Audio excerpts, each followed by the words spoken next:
Hello guys! So ayan, check natin ang ating account sa Online Earn Beauty. Login tayo and then makikita natin sa dashboard natin yung mga amount na yan in dollar. Then punta tayo sa cash out. Check natin ang first apply natin ng cash out.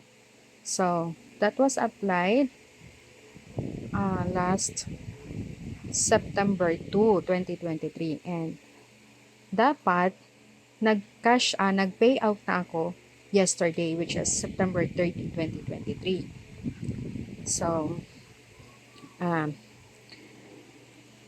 tingnan ulit natin doon sa ating PayPal account, which is yung in-enrolled natin sa Online Earn Beauty. And then, makikita natin na until now, zero balance pa rin tayo. So, meaning, wala talagang napasok na cash out sa ating na-enrolled na payout cash out.